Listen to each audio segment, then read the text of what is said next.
paz seja convosco, que Deus abençoe a todos. Bom, hoje eu vou falar de um assunto que a gente não gosta, mas gosta. Ou sei lá, é um assunto que a gente gosta, mas não gostamos de falar sobre ele. Vamos lá, vamos falar sobre pecado. Se nós nascemos para adorar a Deus, se nós somos feitos para glorificar a Deus, por que então nós pecamos?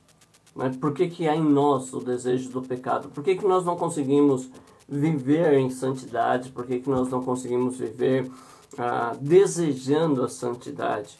E ao invés disso, nos deixamos levar pelo pecado.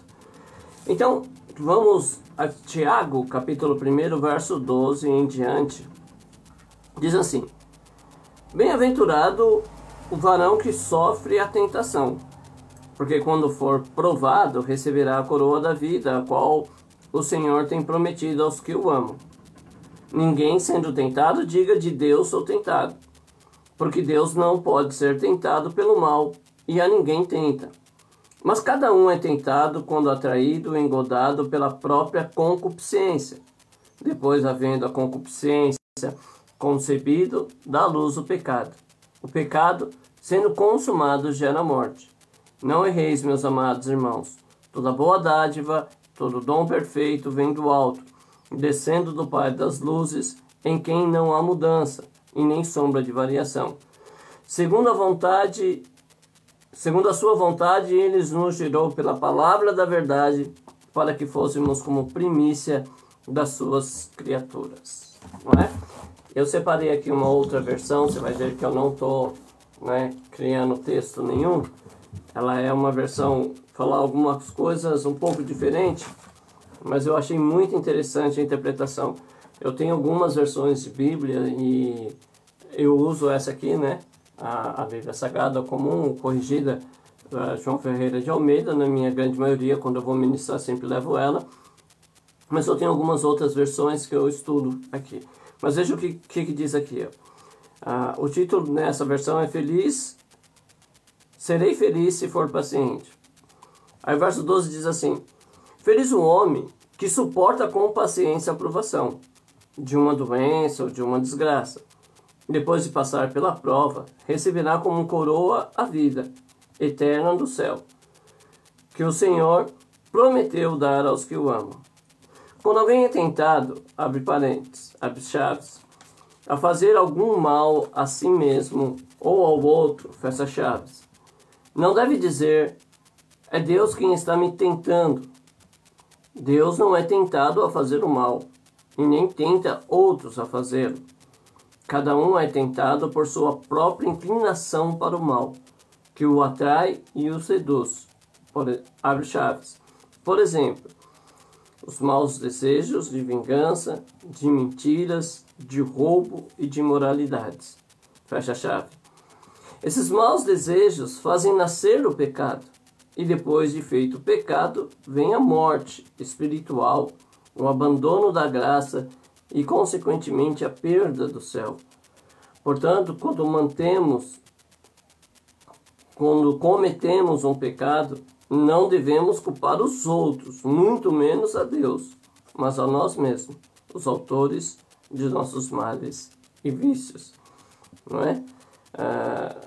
Então vamos pensar um pouco aqui, Eu hoje acordei e a primeira coisa que me veio na cabeça foi essa palavra, não é? Por isso que nós estamos refletindo sobre ela hoje.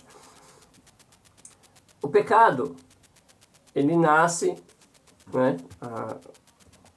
segundo as Escrituras e segundo uma posição teológica no coração de Satanás, não é? Qual é o pecado original? A gente foi levado há muito tempo a acreditar que o ato conjugal, o sexo em si era o pecado original, que não é. Mas se a gente for seguir a linha teológica dos livros do profeta, a gente vai ver que achou-se iniquidade no coração de Satanás. Que iniquidade que era essa?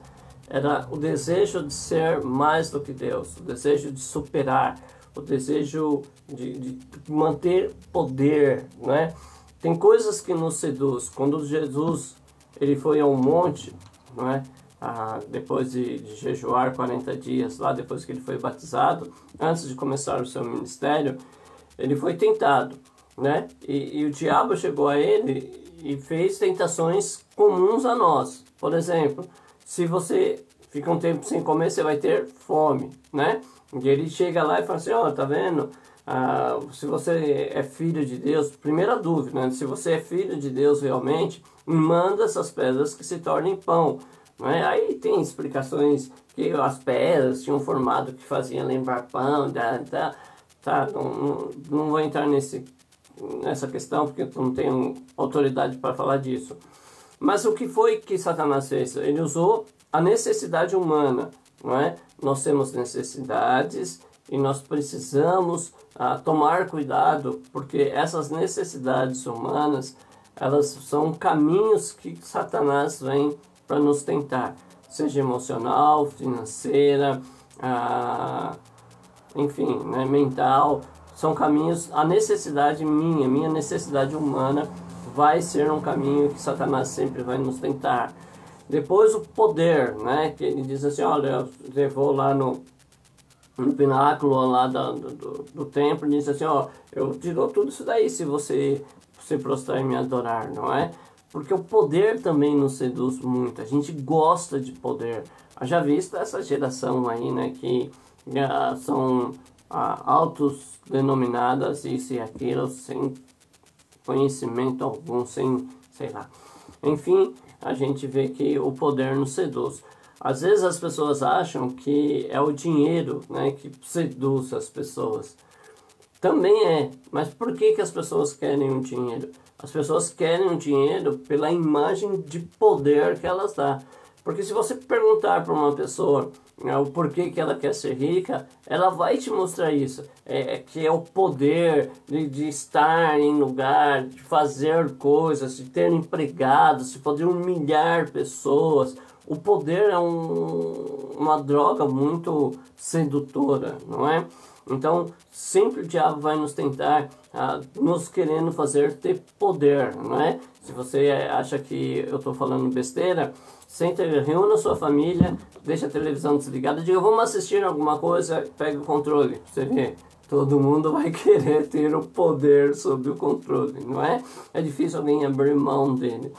E depois, o espetacular, né? O show, a fama, não é? Que ele pega e fala assim, ó, se você é filho de Deus, lança-te daqui para baixo. Está escrito que aos anjos darão ordem para que não tropece com seus pés em pedras, não é? E que é essa coisa do fantástico, da fama. Hoje todo mundo quer ser influencer, não importa o preço. Eu faço coisas ridículas para que as pessoas me sigam, não é? Eu faço coisas e aí a gente vê que isso contaminou tudo, né? A religião.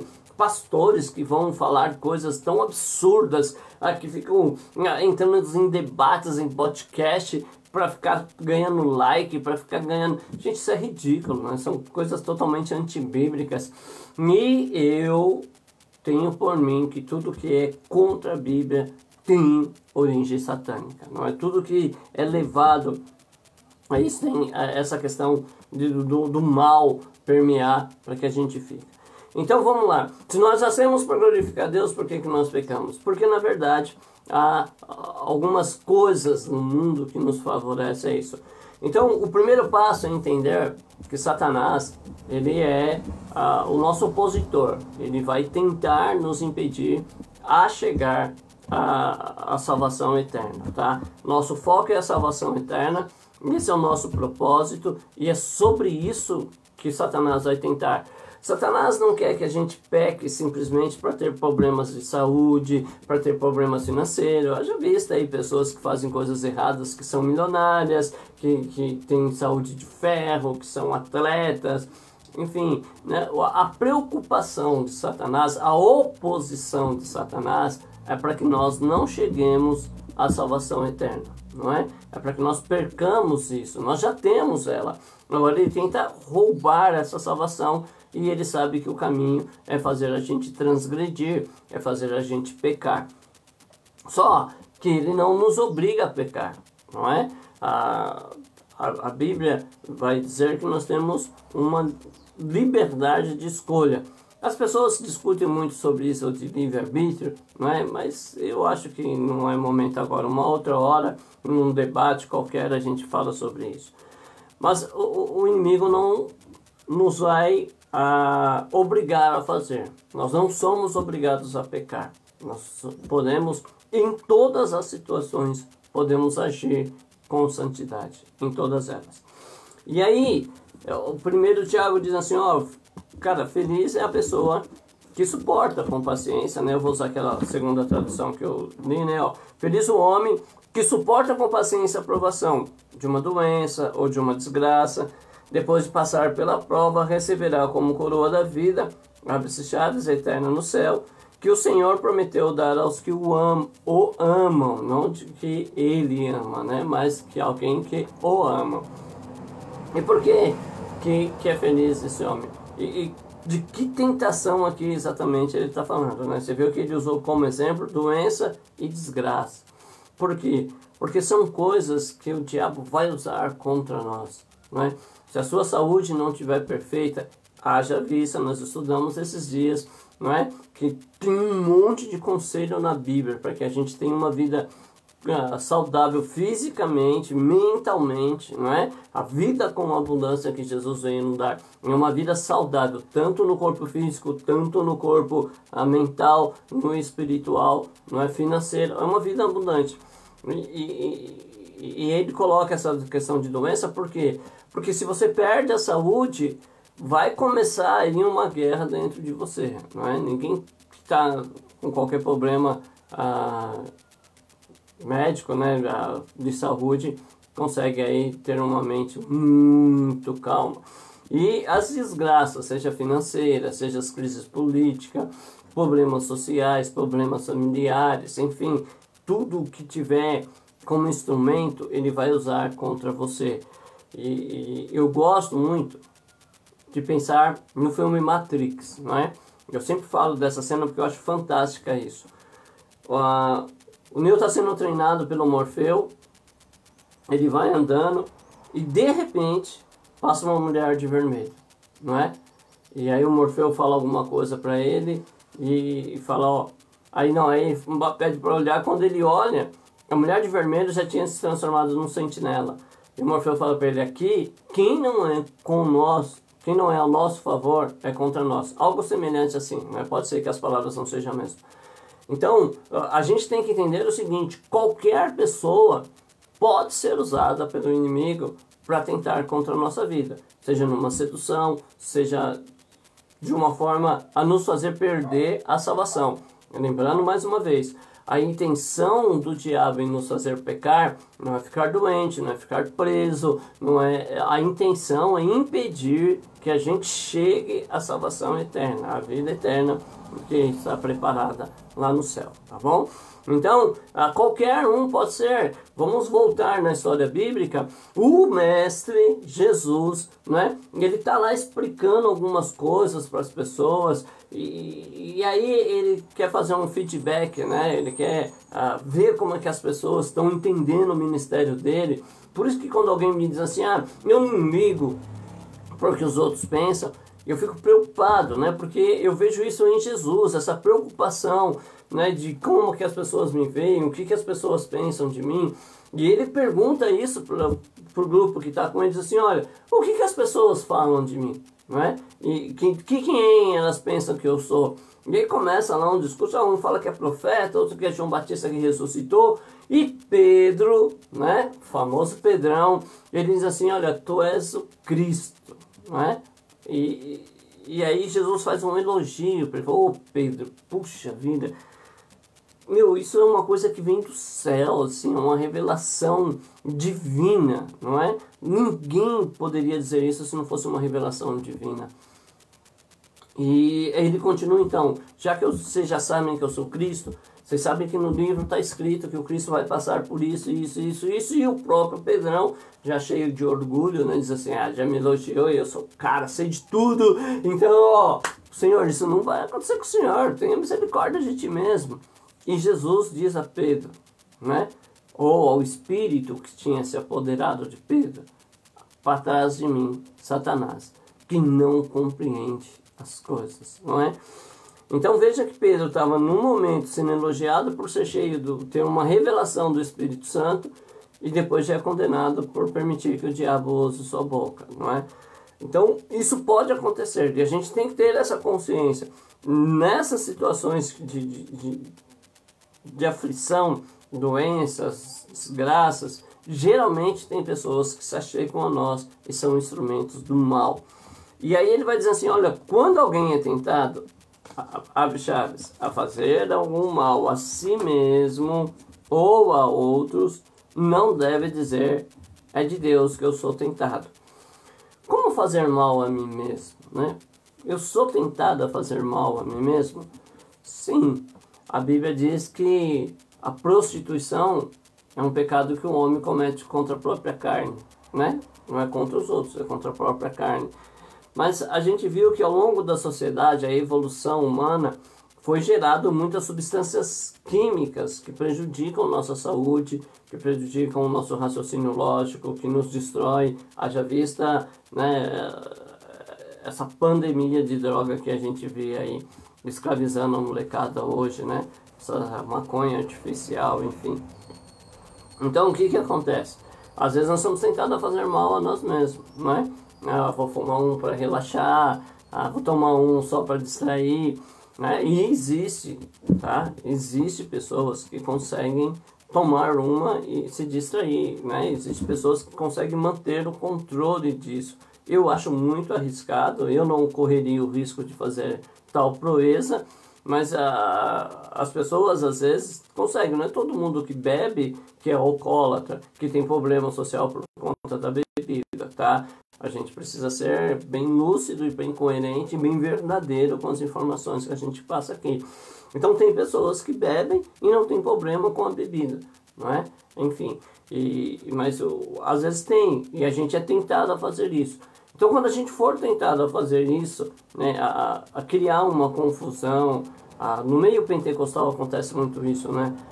Eu senti de Deus de fazer tal coisa, mas essa coisa é criar uma contenda, é criar uma fofoca, enfim. Então, quando a gente for tentado a fazer isso, a gente pode dizer assim, eu senti de Deus, né?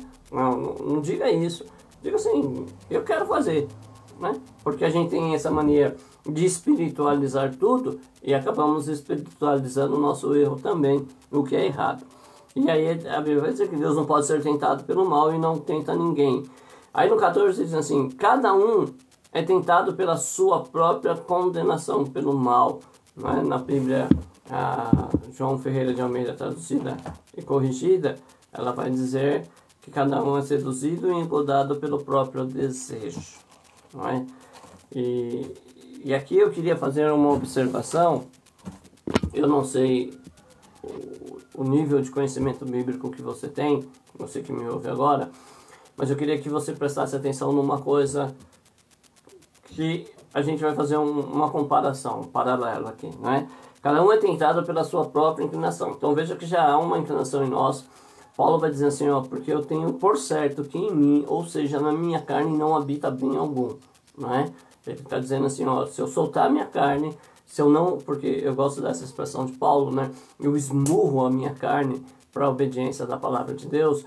E o que Paulo está dizendo assim, ó, se eu não esmurrar a minha carne, se eu soltar ela, deixar aí a vontade, rapaz, não vai ter bem nenhum não, porque ela é uma coisinha assim que vai pro mal, né?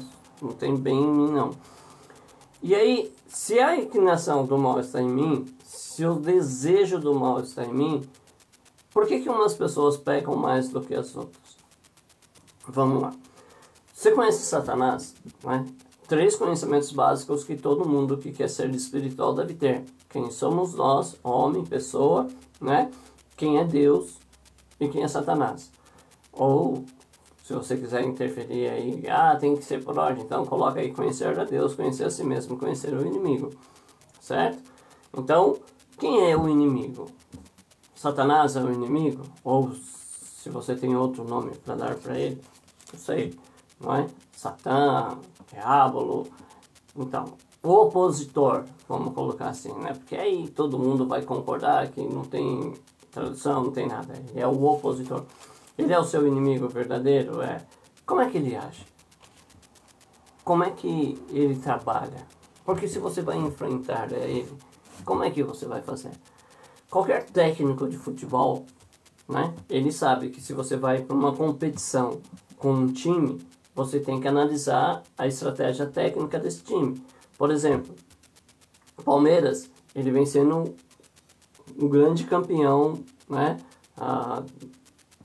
de tudo que disputa, depois que o Abel chegou nele.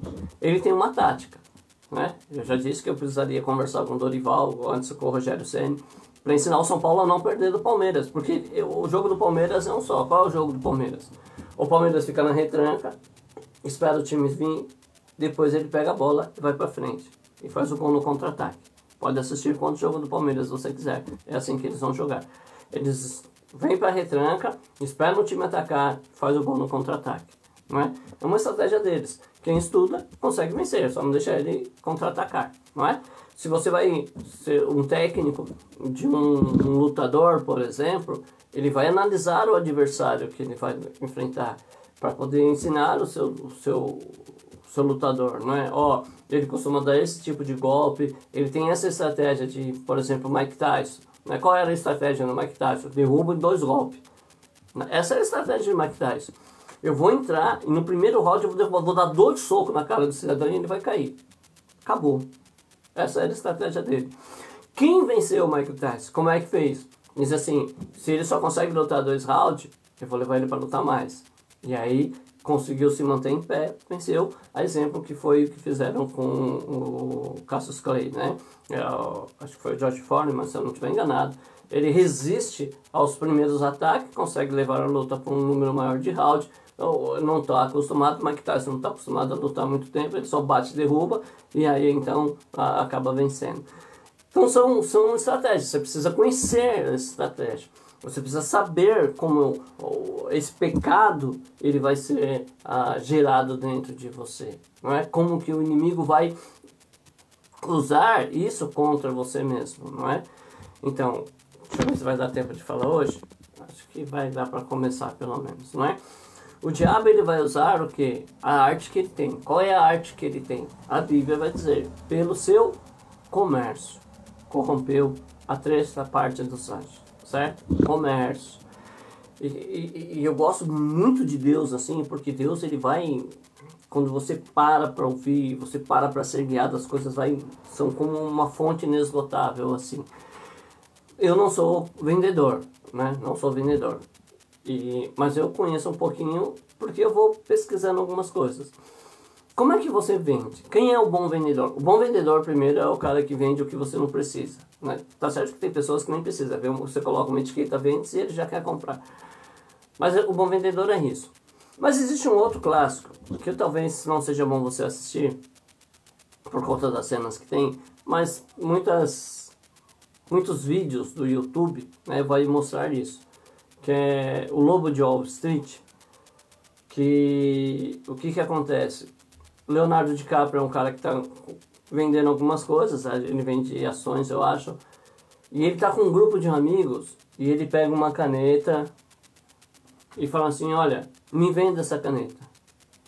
Né? E aí as pessoas vão tentando vender, até que um cara pega um papel e diz assim, eu preciso da sua assinatura. E aí Leonardo não tem uma caneta. E aí ele próprio vai explicar. O que você tem que fazer? Criar uma necessidade. Certo? Então Satanás, ele sempre vai te convencer de que você precisa, que é necessário você pecar. E a gente vai falar um pouco disso mais amanhã com mais calma. Mas eu quero que você já comece a pensar sobre isso. O que você precisa de fato? O que é as suas necessidades de fato? Por que o mundo hoje tem tantas necessidades? Por que o sexo se tornou algo tão necessário que as músicas exaltam as práticas sexuais? Seria isso mesmo necessário? O ser humano está mesmo necessitado de sexo? ostentação. Por que que eu preciso? E eu estava lembrando que meu filho caçula, quando pequeno, tinha acho que 9, 10 anos, eu acho que ele tinha. E eu tinha uma lojinha, né, de manutenção de computador. E ele passou direto da escola, passou, oi pai, e veio para casa, era perto da minha casa aqui, e aí ele se trocou, e aí ele voltou muito sério e disse assim, pai, eu preciso ter uma conversa muito urgente com o senhor. E eu me assustei, pensei assim, deve ter acontecido alguma coisa na escola. Eu digo, fala meu filho, o que que aconteceu? Ele disse assim, eu necessito de um Spring Blade. Eu falei, como é que é, Alessandro? Não, pai, eu necessito de um Spring Blade. Ele disse assim, pai, não tem dinheiro, não. Ele disse, não tem problema não, pai, eu já olhei no site, eles aceitam cartão.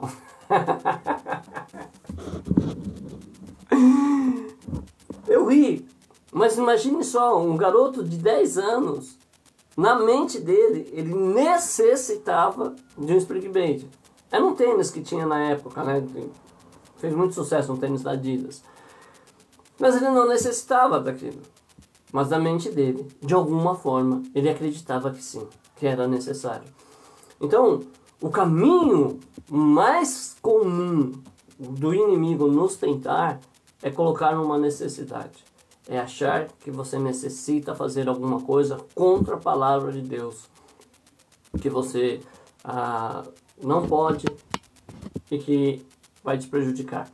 Então, só para me terminar hoje, eu vou te colocar um testemunho que eu gosto muito de lembrar dele, não é? Eu estava numa tarde da bênção e assessorando lá, né? Eu estava junto com o pastor Júnior, José Carlos, né? A gente chama ele de Júnior, pastor José Carlos. E a gente estava no mezanino da igreja. O pastor foi pregar e ele estava pregando sobre a saída, a diáspora, né? A saída do Egito lá. Falando sobre que era muito perto, mas que por causa de algumas situações foi... Bom, ele pregou uns 15 minutos sobre isso. E num clique de controle remoto, assim, dessa diáspora, dessa saída, dessa migração, ele, bum, entrou no dízimo. Por causa da necessidade do dízimo, porque devemos dizimar, e foi explicando o dízimo, foi explicando o dízimo. O Júnior olha pra mim, eu olho pro Júnior, digo, Júnior, a gente não sabe o que Deus está fazendo, vamos ficar em paz. Porque todo pregador, a gente quer que a pregação seja lógica e coerente. A gente quer que a gente entre aqui no pecado e só fale de pecado, não é? A gente não quer variações, a gente quer que tenha os argumentos bíblicos, a gente quer citação de texto, a gente quer citação de versículo. Algumas pessoas dizem que odeiam minhas pregações porque eu falo de esporte, eu falo de filme, eu falo de música, eu falo das coisas que eu conheço. Então eles acham que eu não sou um pregador de Deus porque eu falo dessas coisas. Então cada um entende do jeito que quiser. De repente você também não me acha um pregador de Deus porque eu já falei de tantos filmes aqui hoje, né? Mas aí passou, né? O culto acabou, tal, era uma tarde da bênção. E naquela semana a gente tinha umas orações de manhã, todos os dias de manhã, né? Eu não sei se isso continua na igreja lá ainda, mas todos os dias de manhã tinha uma consagração, uma oração, com uma leitura da palavra, cantava os hinos, lia uma palavra, dava uma oportunidade para alguém. E naquela semana, a tarde da bênção nessa igreja de segunda-feira, naquela semana o irmão João teve a oportunidade de contar um testemunho, não é? E aí ele vai contar o testemunho. Ele diz assim, irmãos, eu quero contar uma bênção para os irmãos, porque esse mês a gente se desregulou e eu recebi o meu pagamento e paguei algumas dívidas e não deu para mim fazer compra. Mas eu tinha separado o dízimo e estava guardado lá, não é? E aí a irmã me procurou e disse assim, a esposa dele, né? Ele disse assim, a irmã Ana me procurou e disse, João, a gente precisa comprar as coisas, pega o dízimo e vamos comprar, né? Porque Deus não vai se importar se a gente usar o dízimo para comprar comida para comer, né? Que é a visão de muita gente hoje.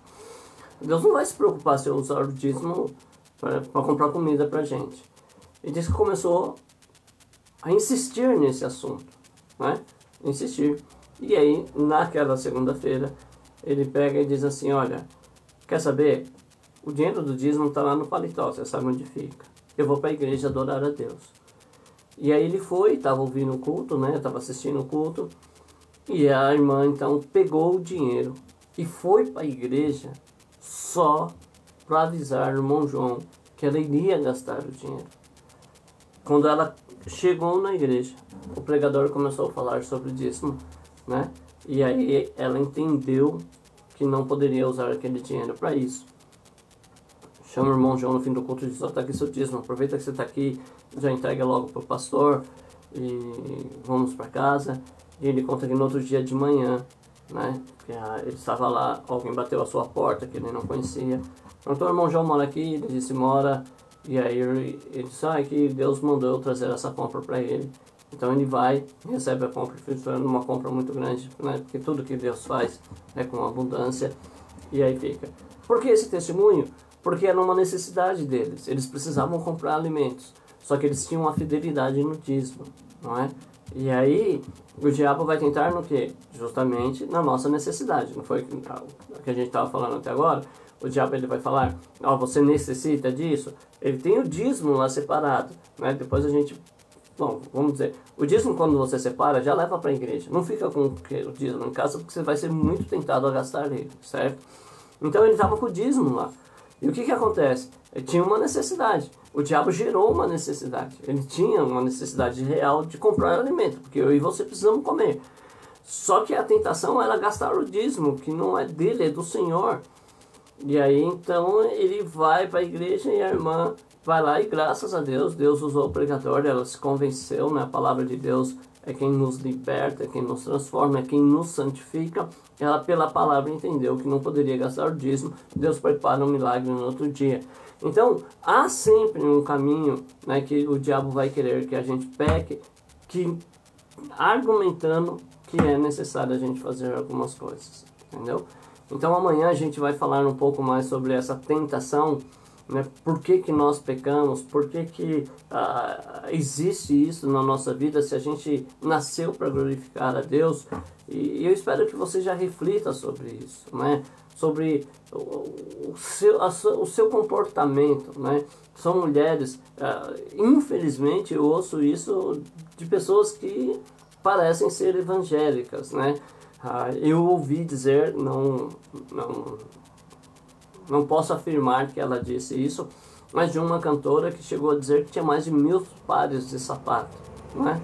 Olha que coisa mais insensata para um cristão ter 1000 pares de sapatos se tem só 2 pés. É claro que ela não lembra da caridade, né? E eu não estou dizendo que ela é culpada em ter 1000, né? Que não pode ter, cada um tem o que quer, tem dinheiro, compra o que quer, não é? É o irmão que diz que tem mais carro, o pastor, né? Que diz que tem mais carro do que pode guardar na garagem. E eu hoje, né, não tenho isso, e não sei se eu tivesse eu seria igual a ele, mas hoje meu pensamento é: se eu tiver um carro, ou um carro, a quantidade de carro que supra a necessidade da minha família, porque um carro não dá para transportar toda a minha família, né? Eu preciso de mais de um. Mas se eu tiver a quantidade de carro que der para transportar minha família com segurança, se eu ganhar outro, eu vou doar. Não vou precisar, né? Eu acho que são coisas assim. Mas o diabo sempre vai nos tentar.